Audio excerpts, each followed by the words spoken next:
بسم اللہ الرحمن الرحیم۔ السلام علیکم ناظرین، میں طارق اسماعیل ساغر آپ کی خدمت میں کچھ گزارشات کے ساتھ حاضر ہوں۔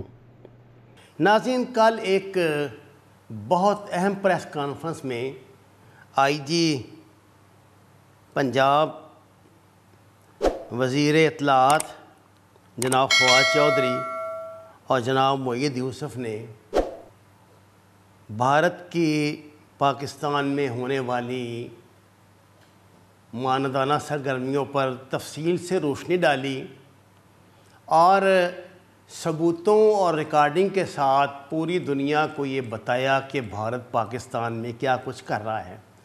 ناظرین کرام، لاہور میں گزشتہ دنوں ہونے والا دھماکہ بھارتی انٹیلیجنس نے کروایا تھا، جس کا ماسٹر مائنڈ ایک انڈین سٹیزن ہے جو کسی تیسرے ملک میں رہتا ہے۔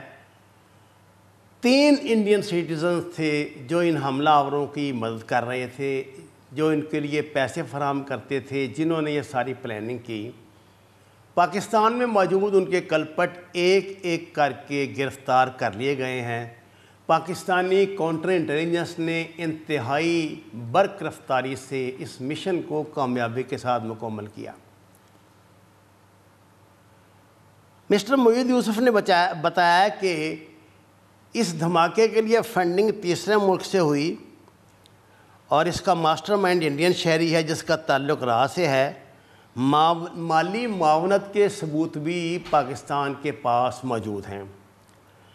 ناظرین کرام، پاکستانی وزیر خارجہ نے پہلے بھی ایک بیان میں کہا تھا اور اب بھی کہا ہے کہ عالمی برادری بھارتی بدماشی کے خلاف آخر خاموش کیوں ہے؟ بین الاقوامی جو ادارے ہیں وہ حرکت میں کیوں نہیں آتے؟ اور انہوں نے کہا ہے کہ ہم اس مرتبہ فیٹف کے اجلاس میں یہ معاملہ اٹھائیں گے کہ بھارت جو دہشت گردی کو پوری دنیا میں ایکسپورٹ کر رہا ہے، اس سے پہلے اس کا بہت بڑا انٹرنیشنل نیٹ ورک پکڑا جا چکا ہے، اس کے بینک ابھی تک انڈر آبزرویشن ہیں، ان پہ پابندی لگ چکی ہے، لیکن فیٹف کے کان پہ جوں نہیں رینگتی اور وہ ابھی تک پاکستان کو گرے لسٹ میں رکھنے پر بزید ہے۔ ناظرین کرام، اپنی اس اہم پریس کانفرنس میں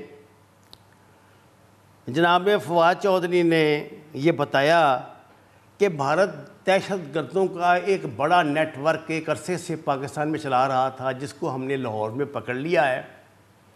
انہوں نے تفصیلی نقشے کے ساتھ اس پورے نیٹ ورک کی نشاندہی کی اور بتایا کہ کہاں کہاں سے یہ لوگ آپریٹ کرتے ہیں، پاکستان میں کس نوعیت کی سرگرمیاں کرتے ہیں۔ ناظرین، یہ کوئی نیا مسئلہ نہیں ہے جو آج ہم آپ کی خدمت میں پیش کر رہے ہیں، لیکن یہ نیا اس لیے ہے کہ تازہ ہے۔ ابھی لاہور میں پچھلے ماہ یہ واقعہ ہوا ہے جب حافظ سعید جہاں پر رہتے ہیں اس جگہ پہ انہوں نے یہ دھماکہ کیا، جس میں 3 شہری بے گناہ بیچارے مارے گئے اور درجنوں زخمی ہوئے۔ پاکستان نے پوری دنیا کے ضمیر کو جھنجھوڑا ہے اور انہیں کہا ہے کہ کیا انہیں بھارت کی دہشت گردی اس مرحلے پر بھی دکھائی نہیں دے رہی، اور یہ بات کہ پاکستان اب فیٹف میں اس معاملے کو اٹھائے گا بہت ضروری ہو گئی ہے۔ ناظرین، جو خطے کی صورتحال بنتی جا رہی ہے، اس میں بھارت کی طرف سے ان حالات میں ہونے والی دہشت گردی کے بہت سے نقصانات خود بھارت کو بھی ہو سکتے ہیں، جس کا شاید اسے ابھی تک اندازہ نہیں ہے۔ بھارت ابھی تک پاکستان پہ صرف الزام تراشی کر رہا ہے۔ کچھ عرصہ پہلے بھی جموں میں ہونے والے 2 دھماکوں میں انہوں نے پاکستان کے کوئی ڈرون انوالو کر دیے تھے۔ اس طرح جب ان کا جی چاہتا ہے پاکستان پہ کوئی جھوٹا الزام لگا کے کوئی بڑی کارروائی کرتے ہیں۔